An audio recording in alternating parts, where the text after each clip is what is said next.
Summer routines live or die by how easy they are, and honestly, if something takes too much effort, I'm out. That's why Groons is my go-to. It's my one daily pack of gummies covering my greens, vitamins, and minerals. Plus, it has 6 grams of prebiotic fiber, which is more than 2 cups of broccoli. No mixing powders, no giant pills, no hassle. I just rip open the pack and I'm done. They taste good and they make it easy to stay on top of my health, even when life gets busy. Save up to 52% with the code PODCAST at Groons.co. That's code PODCAST at GRUNS.co.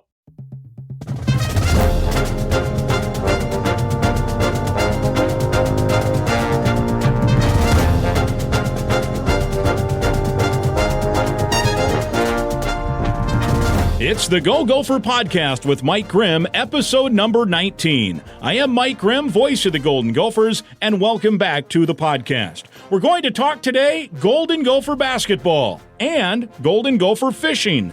Yes, fishing.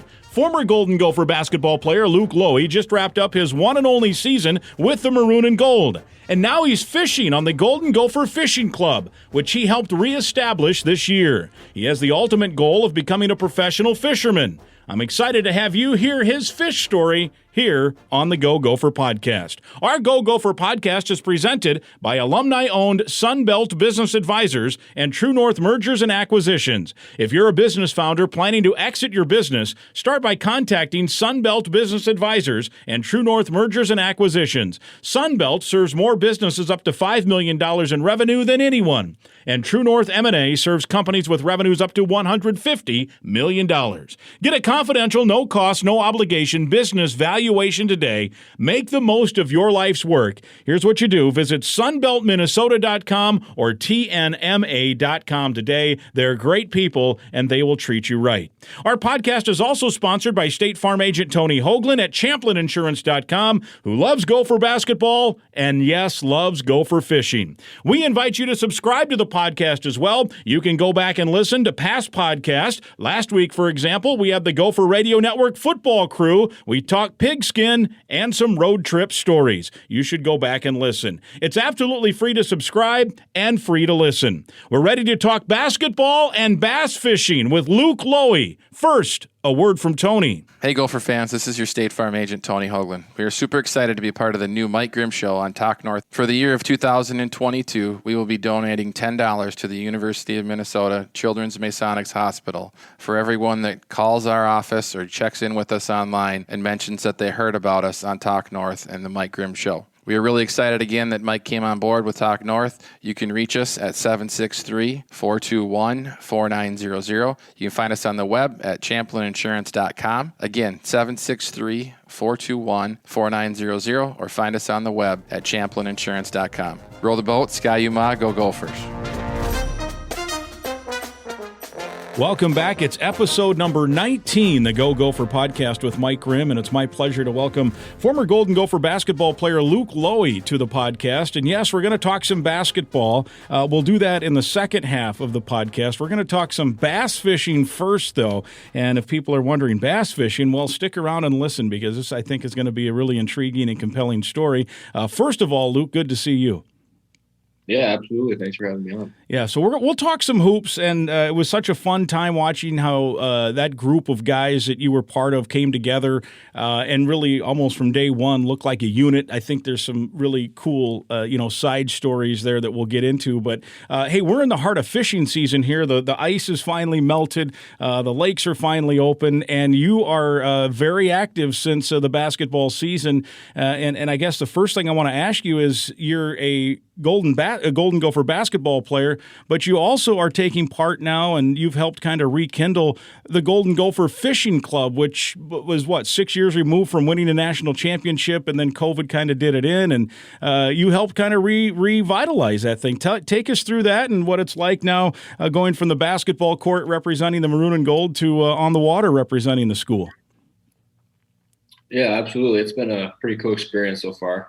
Like you said, the Minnesota Bass team used to have a really good team. Won a national championship, had a lot of success, and then the team kind of went under because of COVID. No one really kept it going. But when I got here, I kind of had it in the back of my mind that I wanted to check into that. Obviously, basketball is my main focus, but I kind of was able to get this thing back up and started. I worked on it just throughout the year, here and there. And then once the season was over, I was done with basketball, so I was going to be able to compete in these college tournaments and fish for the Minnesota Bass team. So that's kind of always been like in the back of my mind, a little dream of mine to be able to play basketball and fish in college. So it's been fun so far. I've already fished in a couple of collegiate tournaments, got a bunch more going on this summer and even into the fall next year. So Wow. I'm very excited about it. Yeah, that's pretty cool. So when the club team, and first of all, I guess if you're in the land of 10,000 lakes, that the big main flagship university should have a good fishing team, right? For starters, one. So I think people can appreciate the fact that you're getting it going. Two, what's the club like? I mean, how many people? Do you get some funding from the school as part of a club, and do you need more funding to keep it going? Kind of take us through that part of it in terms of organizing it.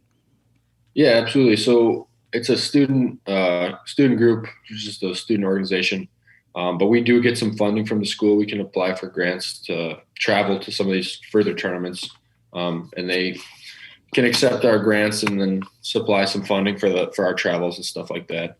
But yeah, we have some great sponsors as well for the club that have helped us out with some money as well as some gear, like some baits and equipment that the guys can use or can get for a good discounted price. So right now we have I believe 17 members.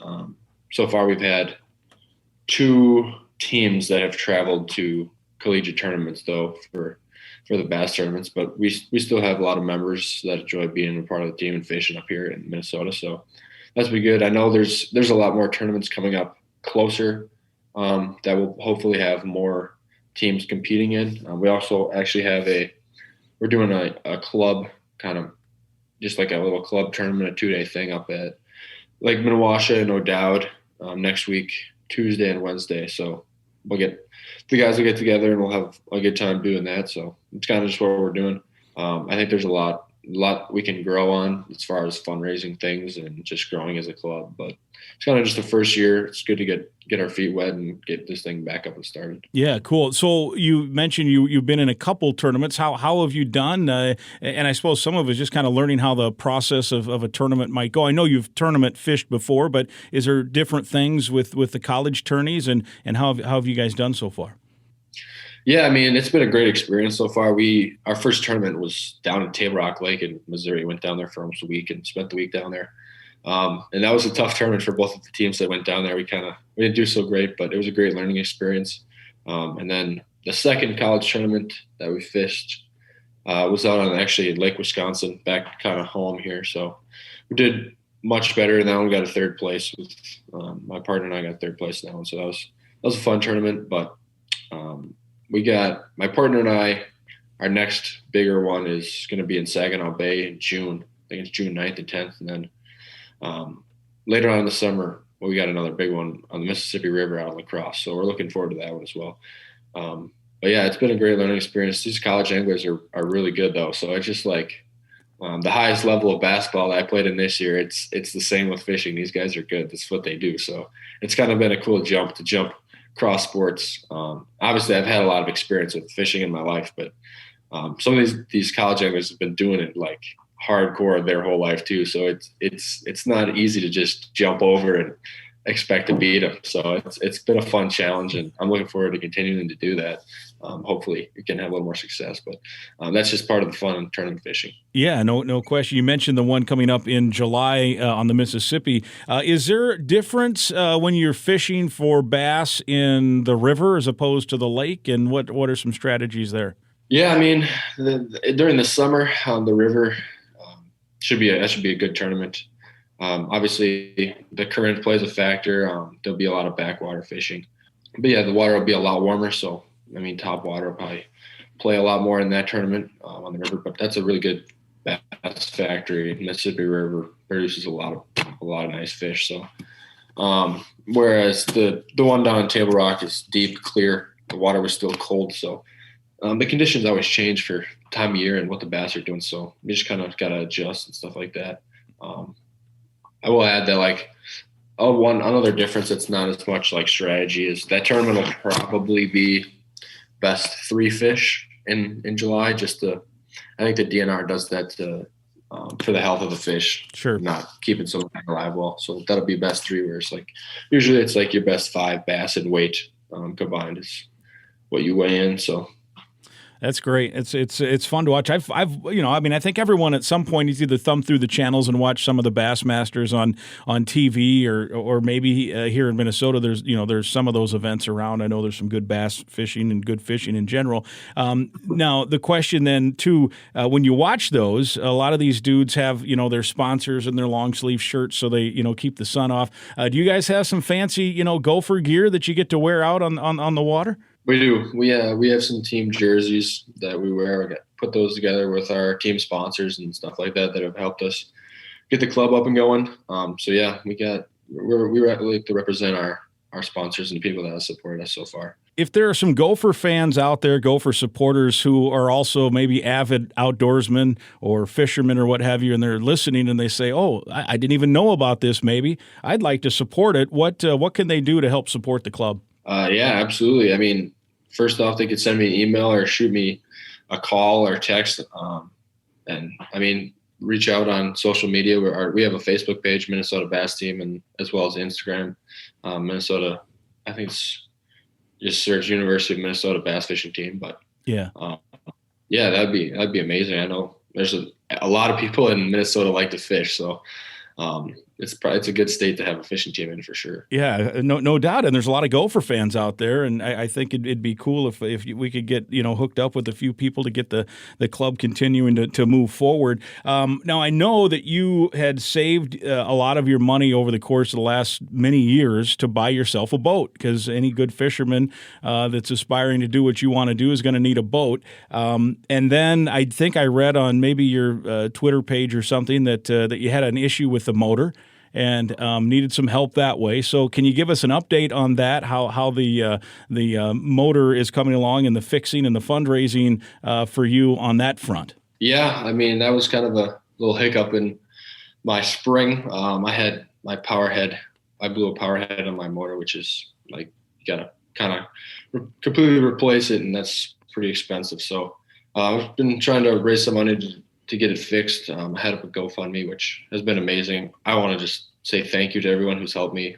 I know a lot of Gopher fans have reached out and supported me. And actually, I'm almost to my goal. I've raised a lot of money through that. I also have been doing some part-time work, earning some money that way. And then actually, this past weekend at the Dick Hiley St. Jude Bass Classic, my uncle and I got a 6th place, so we earned some money there too. So I'm racking up a little bit to add to the motor fund. It's all going towards my new motor, which is in the shop right now. They're tearing it apart, hopefully getting it fixed soon. Where can people find the GoFundMe page? It's on my Twitter and Facebook. It's just Luke Loewe on Twitter and Facebook. Yeah, great. So yeah, let's keep pumping money into that so you get your new motor. Motors are expensive. I fish on occasion. I don't have my own boat, so I have to hop in with somebody over the course of a summer or what have you. But I had no idea how much a motor just to fix a motor costs, let alone to try to go buy one. And you're finding that out too. It sounds like. Yeah, luckily Mercury Marine in Fond du Lac, where I'm from, has helped me out with discounting the power head part down to over half of what it should cost, and that's still like $4,000. So it was originally going to be almost like $10,000 for a new power head. So that would be a difficult situation. But we're getting there. Hopefully I can get it fixed soon. I'd like to get my boat back out on the water so I can use it. I've been borrowing my dad's and stuff. So yeah, and fished this tournament last weekend with my uncle out of his boat. So been getting along all right. Yeah, very good. Well, let's get the Gopher fans fired up here, and hopefully they can help the club, and then obviously down the road, if you're successful in the college ranks and you want to continue to fish, there are people making good livings fishing. At that point, then it becomes a similar thing, right? You have to find one. You have to be a good fisherman, have some success, but two, you also, because at the high level, you have to be good enough that in essence you qualify, right? You can't just like enter. And if you get to that point, then it's the same thing, right? You try to find sponsors, you have prize money, and man, what a way to make a living, I would think. Yeah, no, that'd be a lot of fun. I mean, there's a lot of different levels of professional fishing. The highest level, yeah, you have to qualify for. But There are some pro circuits you can kind of just sign up for if you have enough funding and some good sponsors. So eventually someday I'd be interested in doing something like that. Like you said, I just got to continue to fish, build my resume, and just continue to spend a lot of time on the water, getting better. And, eventually, hopefully work with some sponsors that can help me out a little bit. You had you mentioned the college season. You've got a couple events coming up. How does a college season look? And ultimately, as we mentioned, the Gophers several years ago won a national title. Where does that fall on the calendar, and what's your calendar look like as a Gopher fisherman? Yep. So we have, I believe, three or four major college tournaments left. I am fishing a bunch of like team things around Wisconsin, other open tournaments, my dad and partner and stuff. But so we're actually in two collegiate circuits, the College Bassmaster and then the MLF College Series. So both of those series have a national championship, and actually Minnesota has won the national championship in one of them, and then has sent a college angler to the Bassmasters class through the other one. So I've had success in both series. And the one in June, Saginaw Bay, is for College Bassmaster. If we do well in that one and qualify for that national championship, and then there's two more. The one on the Mississippi River, and then there's one on Lake of the Ozarks in the fall for the MLF College Series. And we have to do well in one of those two to qualify for that national championship, which both of those will probably be like next March. Well, that's the goal. Gotcha. Hopefully qualify for those. March Madness in a new way for you, right? Exactly. No doubt. I would assume if they're in March, some of those tournaments will be a little further south than up here by Minnesota or where you're at right now in your home state of Wisconsin. Yep. The water warms up a little faster down there than it does up here. Yeah, for sure. No doubt. As we continue to talk about this, what about bass fishing? Because in Minnesota, as you know, everyone talks about walleye fishing, right? So what got you going in bass fishing, and what's the difference? I'm sure you've occasionally tried to, land a walleye, or maybe even you do while you're bass fishing, but what got you hooked on, no pun intended, the bass fishing side of it? I really like the competitive side of it. Being a basketball player, I always like to compete, and my dad got me into tournament fishing when I was younger, and we had some success, and I was just hooked from there. I fished some youth tournament series, did really well in that, and then kind of took a break from it when I got to late through high school and in college because of basketball. But I'm excited to get back into it. But it's kind of just the competitive side. I obviously like competing against the anglers, but in bass fishing, it's kind of like you competing against the fish, what they're doing, the conditions. Playing field is even for everybody. You're competing against the anglers, but you got to figure out the fish first. So I enjoy kind of trying to solve that mystery every time going out on the lake and trying to put together the biggest bag of fish that you can in order to win a tournament. So it's pretty hard. There's a lot of good anglers around locally, collegiately, like I said, and everyone's got a different skill set and approaches it differently, which is also cool. Try to figure out the fish. Yeah, without giving away, all your secrets, can you give us a few tips on if maybe not within tournament fishing, because I know there's special things there in terms of finding spots, and I'm going to ask you here in a minute about pre-scouting a lake for a tournament and that stuff, but just in general, somebody just wants to hit a lake here in Minnesota and do some bass fishing. What are some general tips you'd give them as a guy who is a really good fisherman and catches a lot of them? Yeah, right now in the spring, I would try to find the warmest water you can. The bass will be moving up shallow.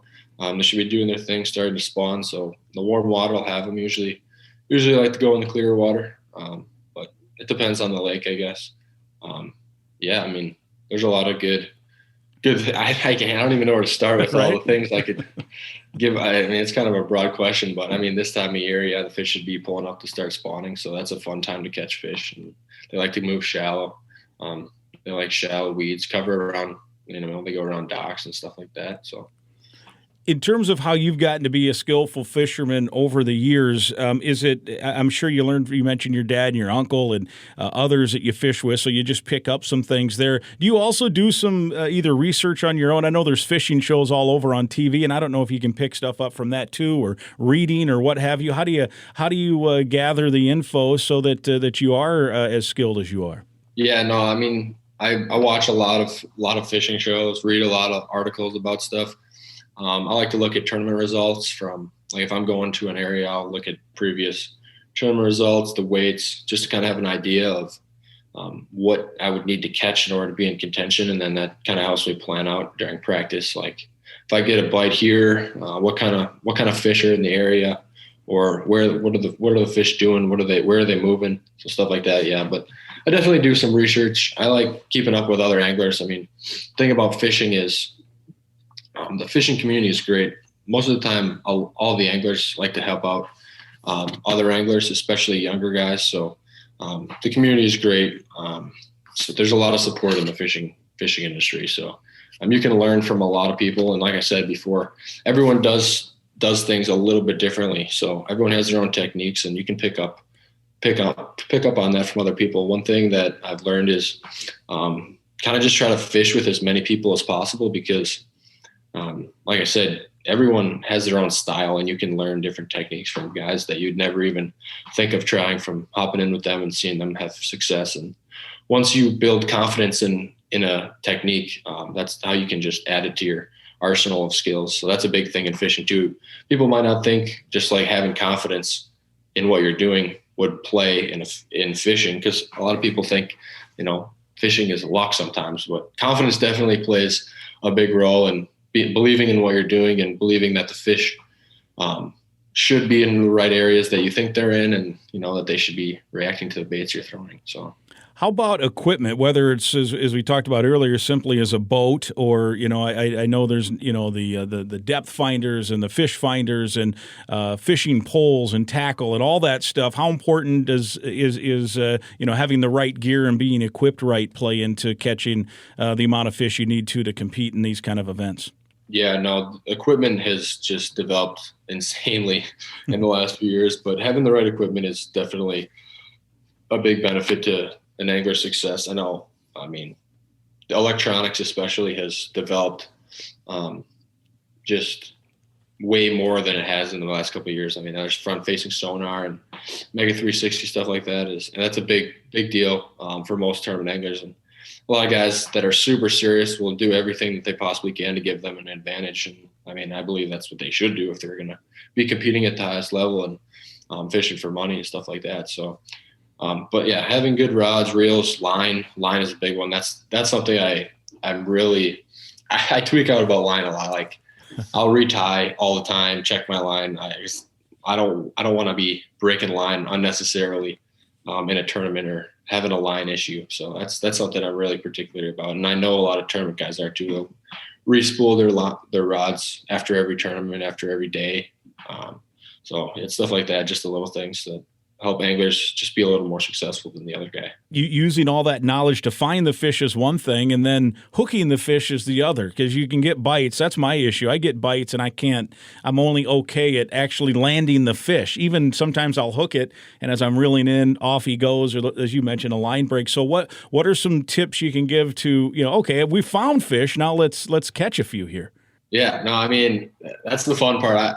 I've enjoyed taking some of my teammates out fishing, and one of the biggest things that I usually have to teach guys is like how to have a good hook set. Yeah, that's a super important thing. Having a good hook set when you're fishing, you got to drive the hook through their mouth so that they stay hooked, and not everyone understands that. So it's been fun teaching guys. I always try to tell them, like, if you get a bite, you almost have to like swing the rod like you're swinging a baseball bat to make sure that the hook goes in their mouth, and you got to just keep reeling to keep it tight. So I think focusing on having a good hook set is a good tip for people fishing. Yeah, it's funny because maybe the biggest fish I've ever caught was a bass, actually, a few years ago here in Minnesota, and it was by accident. I was just kind of reeling the lure back in, and all of a sudden the fish, he hooked himself. It was total accident. But I grew up in Iowa, and that's down there it's a lot of sunnies and bluegills and maybe crappie, and for a lot of me, I loved it because there was bites all the time,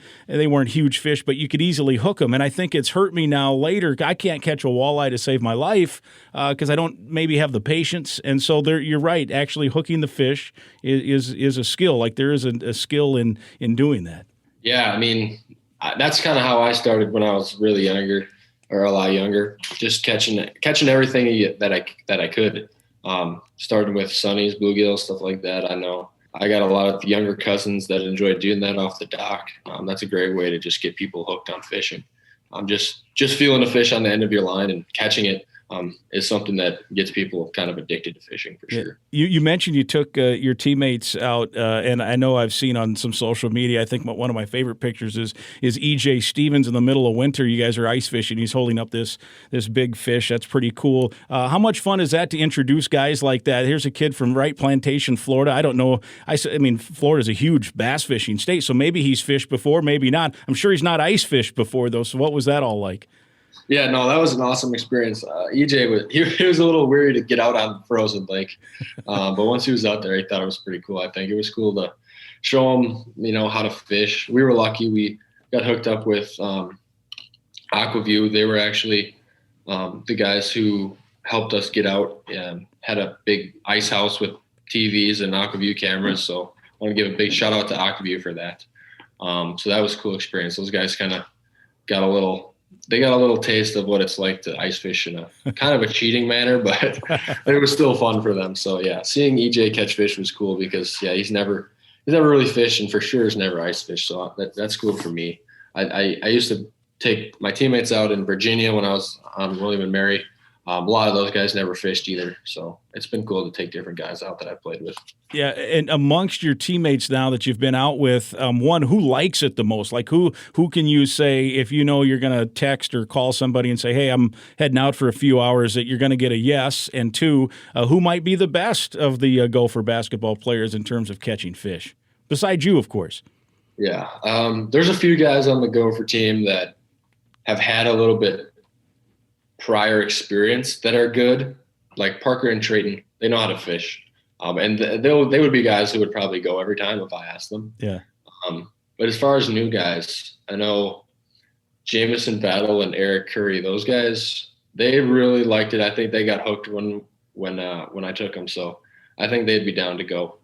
As far as best fishermen, I mean, I don't know. I might have to go with Eric on this one. Really?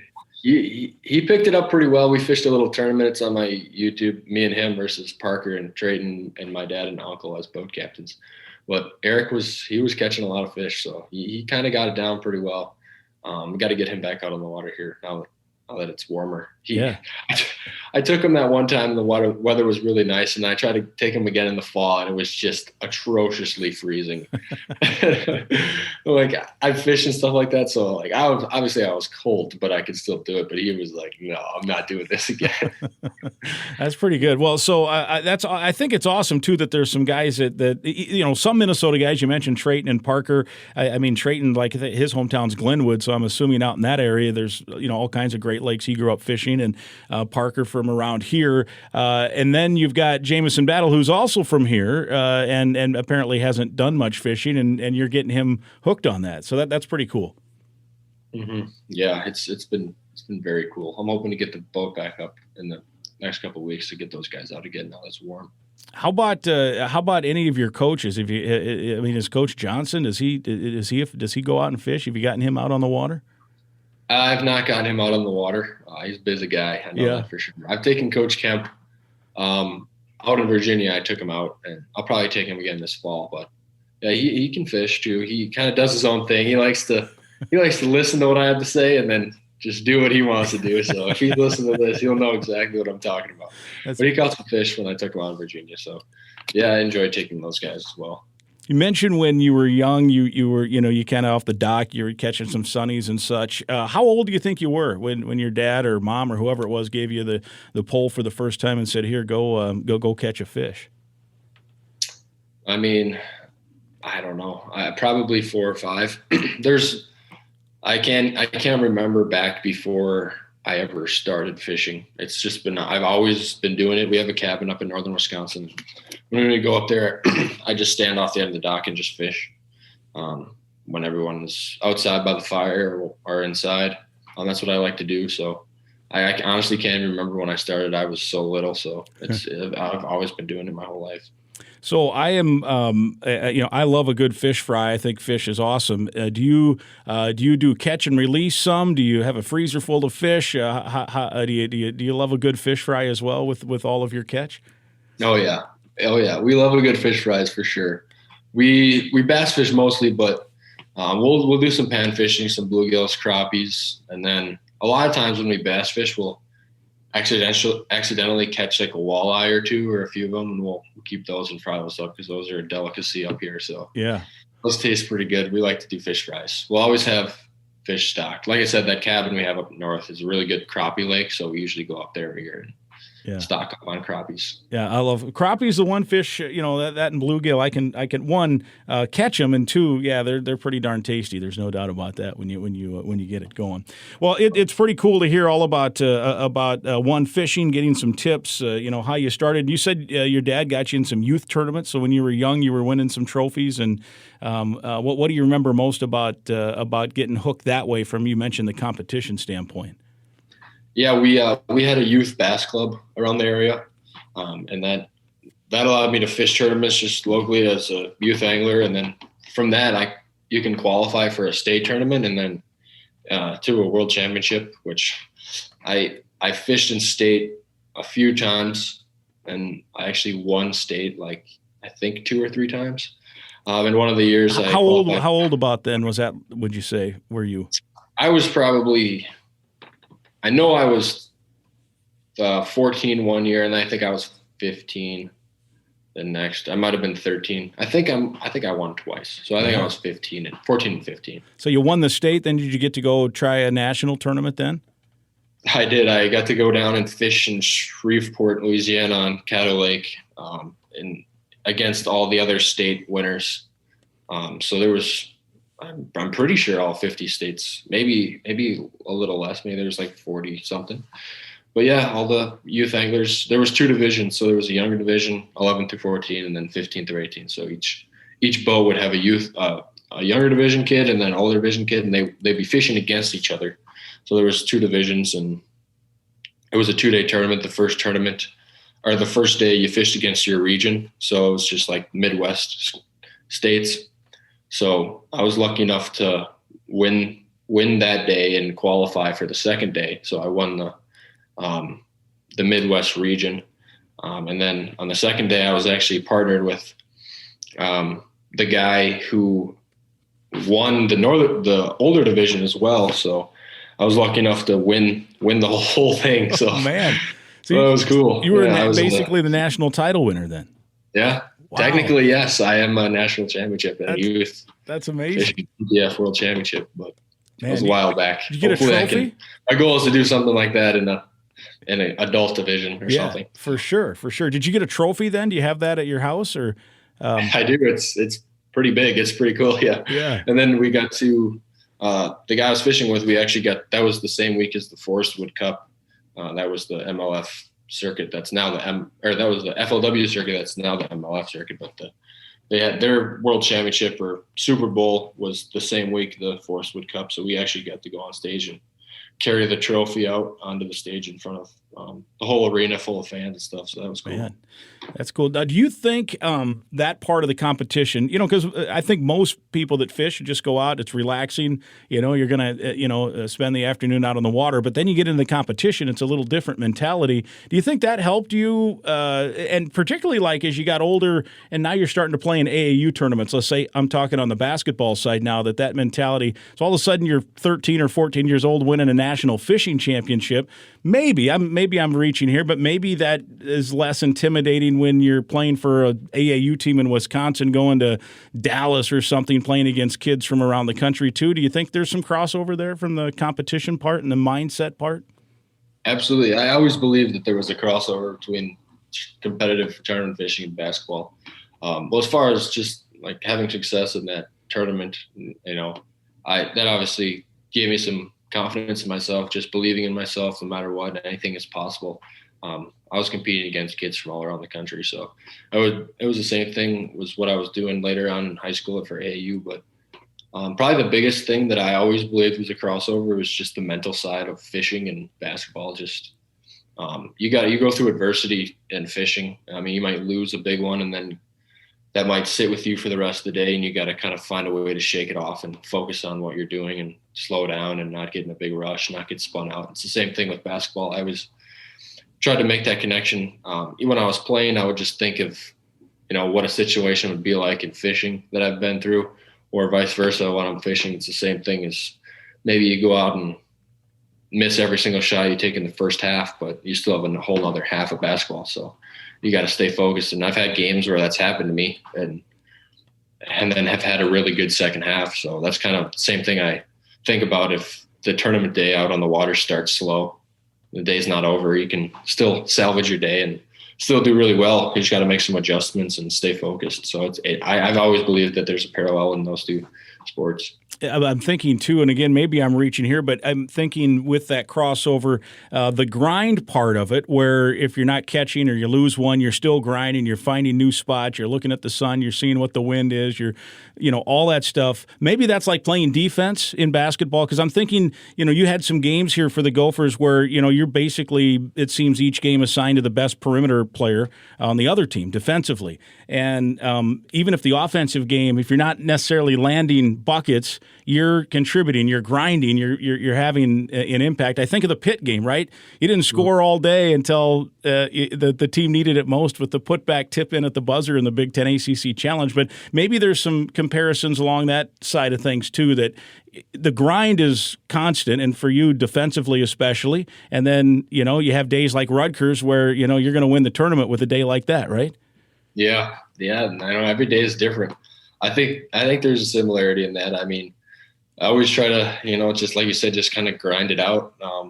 You got to do that defensively. And sometimes there's tournaments where the fish are just not doing what you think they're supposed to do, and you got to adjust. And sometimes you really got to slow down. And sometimes it's painfully slow, and you got to use finesse tactics. And you really got to just, like you said, grind out bites. You might only get 5 bites a day. And sometimes that's what you got to do in tournaments, is just like playing defense and having a rough game or something like that. Yeah. I mean, I never really thought of that, but they definitely are similar. The other thing I was going to ask you about too is you had brought up earlier about I'm going to have a tournament here in a week or two. You'll go out ahead of time if you get a chance to maybe scout the lake a little bit. Take us through that process, and I suppose that's a little bit like when Coach Kemp or Coach Thorson gives you the scouting report on a team as well. Yep. So I'll head out a few days before the tournament. I mean, not every time you get to do that, just with timing and stuff, but ideally you'll be able to practice for a few days before the tournament, go out. Should definitely do your research before you even hit the water. Look at areas of the lake that you want to focus on, what the water temp should be like, what the history of that lake has been this time of year, to give yourself a little game plan. So I'll go out there and drive around and look for things that I like. Like you said before, I'll use my electronics to side scan what the bottom's like. If there's weed lines or rock piles, stuff like that, I'll mark them. And then sometimes when guys practice fish, they don't even fish for the first day. They just drive around and mark stuff.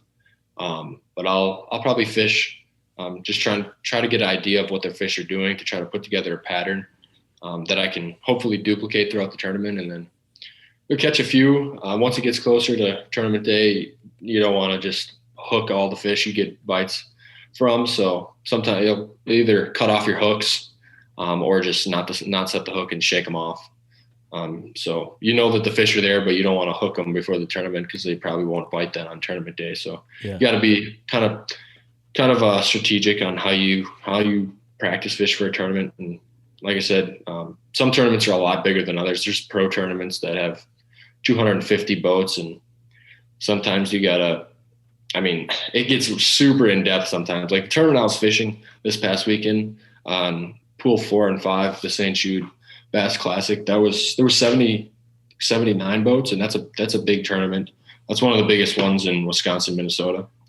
So there was guys that would actually pre-fish out of a whole different boat so that other competitors didn't see their boat in certain spots, because other competitors knew what their boat looked like. So guys would have sneak boats, like little tin John boats, going around so that hopefully they could be in disguise of where they were fishing. So they just looked like a smaller boat instead of their big bass boat that people, because bass anglers are smart. They'll know, like, they remember who fishes out of what boat. Yeah. And you can see it from across the lake. Like, if I'm over there in a red boat, the guy from a pretty far distance can see that it's me just by what my boat looks like. So Sure. And I suppose then if somebody's, like, hey, this guy we know can catch fish, he's won some tournaments, you might keep an eye on where he's going to fish, right? So they want to disguise that maybe. That's amazing. It's like it's like I'm at football practice sometimes watching the Gophers, and the Gophers aren't unique in this. They've got like student managers with binoculars making sure people aren't looking, in and spying on their practice. I suppose it's similar in in boat fishing, right? You don't, and I know even Coach Johnson on occasion in basketball has said, sometimes you're not always comfortable when you do the walkthrough at the opposing team's arena because you just don't know who might be hiding somewhere, seeing what the strategy might be, and so I suppose it's the same in bass fishing as well. That's pretty incredible that it gets that deep. Guys putting on some on a fake, not a fake boat. I mean, it's a real boat, but just making sure people don't see them. It's crazy. Yeah, it gets that in depth. There's I'll give you one more example. There's Jacob Wheeler. He's one of the best bass fishermen in the country or in the world. There was a mega tournament on his home lake on Lake Chickamauga. It was like, if you win, it was like it was either $300,000 or $250,000, and there was going to be like 300 boats. So he actually, a lot of these pros, actually most of the pros have their boats wrapped with their sponsors. Right.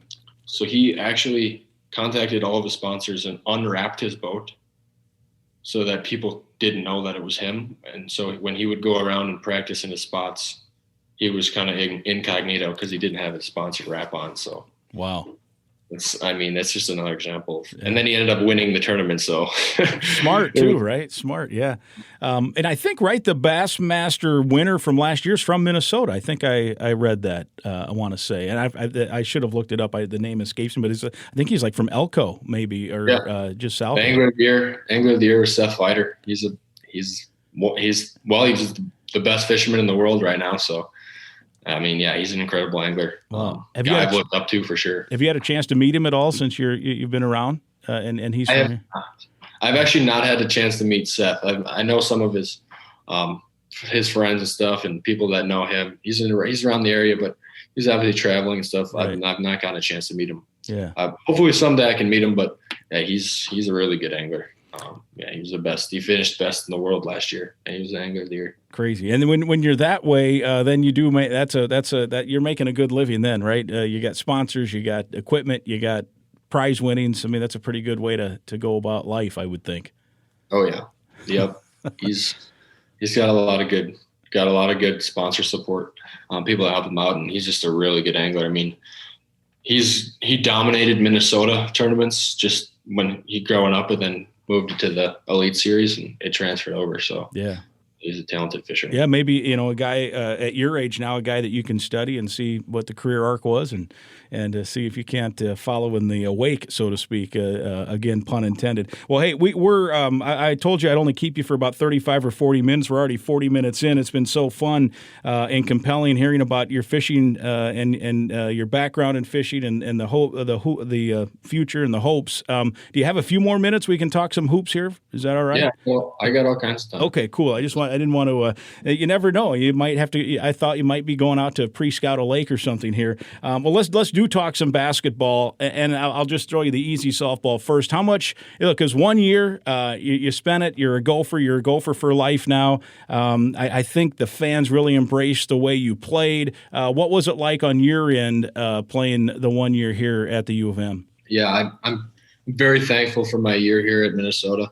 It was an amazing experience playing in the Big Ten, playing at the barn in front of the Minnesota fans and community. I really enjoyed it. Just as the season went on, I enjoyed playing at the barn more and more. Just the atmosphere that we played in, and like you said, kind of before, this year's team was a kind of a mix of a lot of different people from a lot of different areas and stuff like that. And we did gel together and have good team chemistry, and which was fun. I enjoyed playing with all these guys. We had a lot of older guys, so it won't be the same team next year, but the team this year I enjoyed playing with, and I really enjoyed my experience. I'm very thankful to Coach Johnson and the other coaches that brought me here. Yeah, that was one of the things I think that I was probably most impressed with was that the coaching staff was able to, and you guys, to your credit as well, you guys all basically showed up strangers, right? 10 of you, I think, in terms of transfers and newcomers and everything else, 2 holdovers. And, I suppose June or so, a little less than a year ago at this time, you guys all showed up on campus not knowing each other at all. And you guys were 9-0 in the non-conference. I mean, you guys just put it together right away. You were in the right spots. You gelled. What do you attribute that to? What do you think how you guys were able to get on the same page so quickly? I think we had a lot of experience. We had a lot of guys that had played in college for a few years now and understood the game, understand playing, and had maturity out there. And we were able to just gel together as a team. We also all wanted to win, so we didn't have egos on our team. I mean, we played together and just wanted to do everything we could to try to make the team the most successful that we could. So. When I watched you play, I also noticed that you had almost every game home and road family that came and watched. How important was it that they got to take part and watch you and support you? And I guess I'm sure in fishing too, just to have that family support. Yeah, that was amazing. That's a big reason that I was excited to come back to Minnesota, because when I was out in Virginia, my family would come out occasionally, but there was a lot of games that I wouldn't have family at for 4 years. So this one being my last, I had family at every single game. They came home and away. Sometimes, the Wisconsin game in Wisconsin, I probably had over 100 people there to watch me play. So it was cool. There was always people coming to Minnesota. It was great to see them in the stands. So I'm glad that they could watch my last year. You grew up in Wisconsin. I don't know if you were a Badger fan or not. You can, if you were, no problem. You came to this side. I grew up in Iowa cheering for the Hawkeyes, and here we are too. So and it's good. We're on the good side of things now. But what was it like? This is for me personally, from my job perspective, growing up in Big Ten country and seeing on TV, whether it's football or basketball arenas, and now getting to go call games in these great these great arenas and great stadiums. I'm assuming the same. You're growing up watching the Big Ten Network and games on ESPN, and was it pretty cool to make the trek through now on your final year to go to some of these places around the Big Ten? Yeah, definitely. When I was a younger kid, I would watch the Big Ten, and some of the players that played in the Big Ten were always like, it seemed so distant to me of like ever playing on that level, because they were superstars. Like larger than life, right? Yeah. Yeah, they were superstars when I was a young kid. So just being on that stage, it was kind of weird for me, but it was definitely cool to be in that position, going to those places, Michigan State, Ohio State, all those arenas that I watched, like former NBA players that were former college stars play when I was younger. So yeah, it was very cool. Did you have a favorite? You mentioned 100 people in Madison. That probably had to be kind of cool. Did you have some other spots that stood out to you that the Gophers played in on the road? Michigan State was cool. Obviously, I like playing at Michigan. We got a win there, so that was a cool. Yeah. I actually had a lot of people come to Michigan too, so that was a fun game for me. Getting to see a lot of family and stuff like that. But yeah, Ohio State was a cool arena to play in as well. Every Big Ten arena is special in its own way. And it's not every day you play at a place like that, especially being at William & Mary for 4 years. Every year we'd play at maybe one place like that. So every day now in the Big Ten is definitely something different. You mentioned the win at Michigan. That was awesome. And then the Big Ten can be a grind. And then you guys were, at times fighting through, COVID hit for a moment. And then guys trying to come back from that hit for a moment. And there was two separate. In my time, we had never done, I've been here now 16 years. We had never done 2 road trips like what you guys had to go through, where you're gone for 4 or 5 days and guys are, coughing and sneezing and trying to make sure they're staying away from each other so that you can get a game in. So that all said, it did become a bit of a grind. What was it like trying to, get up off the map there a few times, and then, you win some games? The Rutgers game was amazing. I mean, when that thing starts, you're missing the leading scorer, you're missing a few other guys. I think Eric was gone that night. Trayton comes in and plays all 40 minutes. You hit a bunch of threes, and you get a nice win on a Saturday afternoon at the barn. Yeah, that was a game I'll never forget. Obviously a great experience and a cool game. We had some guys out, but the guys that were out there came together and we put it together for 40 minutes and were able to come out with that win. But yeah, this season was was kind of weird. There was a lot of stuff we were going through. That's just how it's been for me in the last probably 3 years of college, though.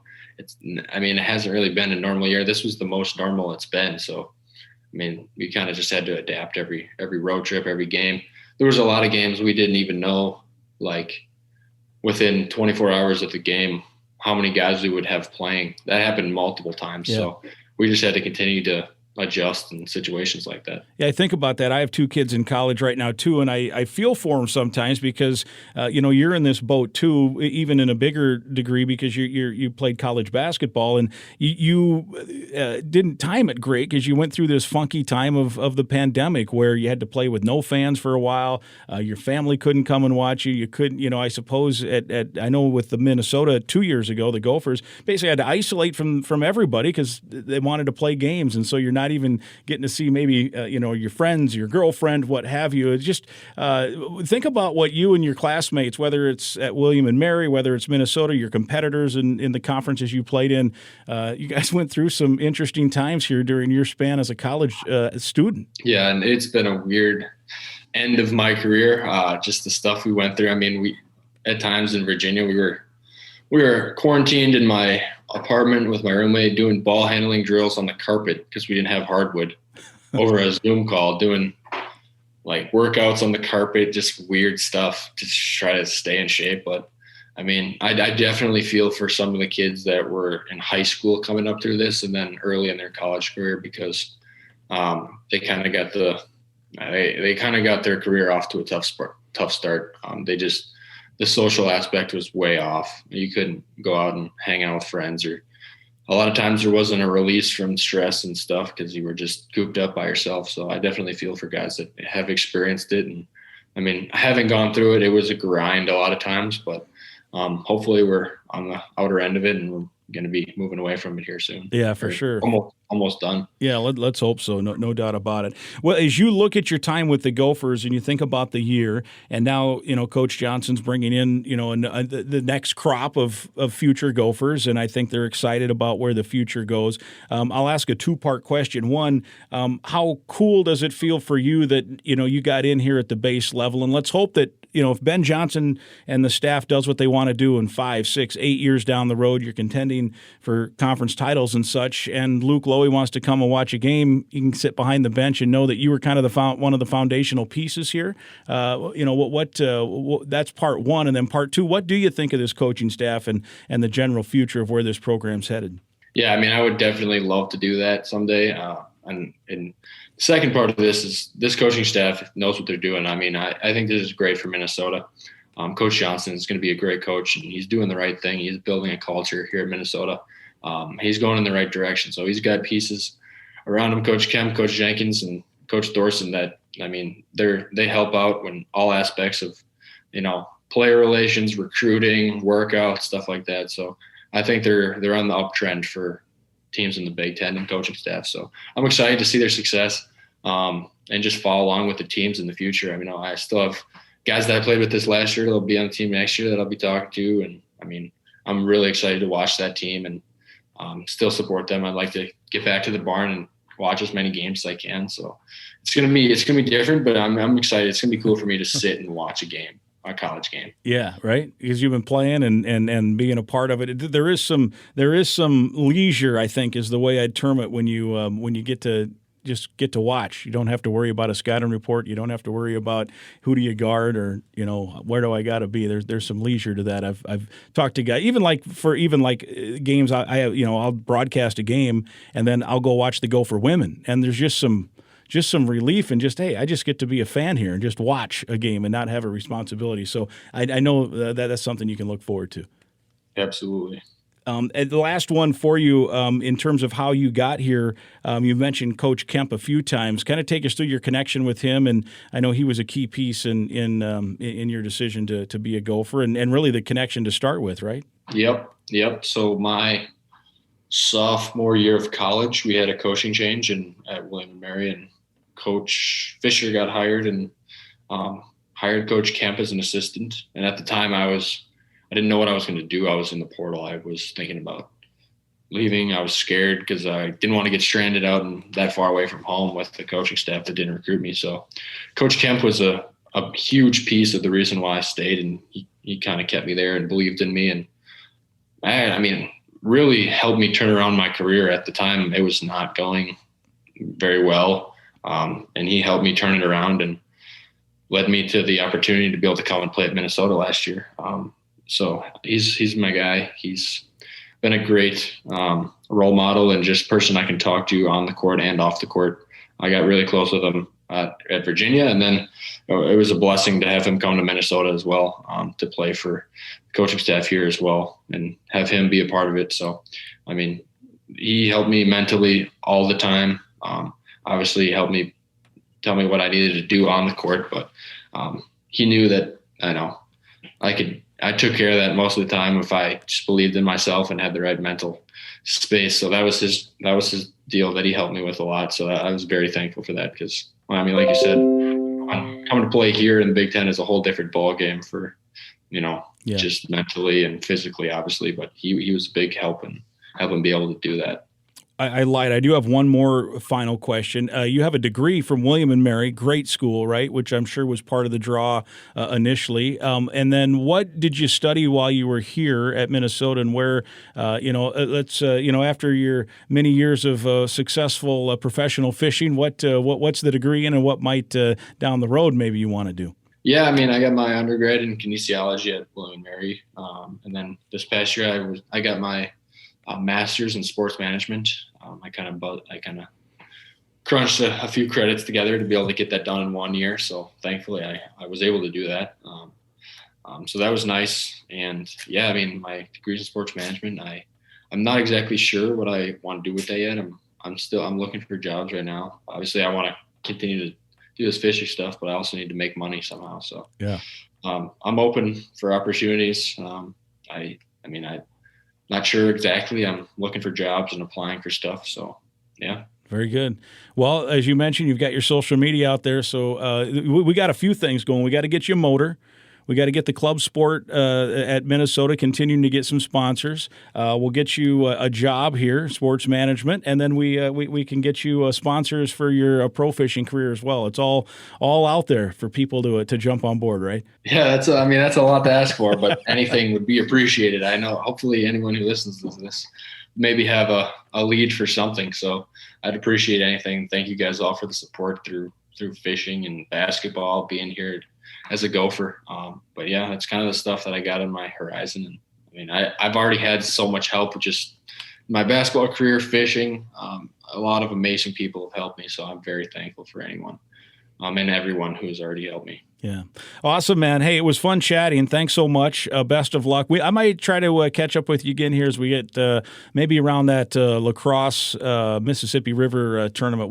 After that, we'll catch up and see how things are going. Yeah, that'll be great. It sounds good. I'll be up here for that one. That'll be exciting. Awesome. Good luck, man. Thanks so much. Appreciate the time. All right, thank you. There he is, Luke Loewe, episode number 19, the former Gopher basketball player and aspiring professional fisherman. I hope you enjoyed hearing his story as much as I did. Best of luck to Luke. It'll be fun following his fishing story. The Go Gopher podcast is presented by Sunbelt Business Advisors and True North Mergers and Acquisitions. If you're buying or selling a business, visit sunbeltminnesota.com or tnma.com today. We're also sponsored by State Farm agent Tony Hoagland. Brandon Morton is our producer and technical expert. Again, I'd invite you to listen to past podcasts, and please be sure to hit the subscribe button right now to the Go Gopher podcast. It's free to listen at any time. We'll talk again next week.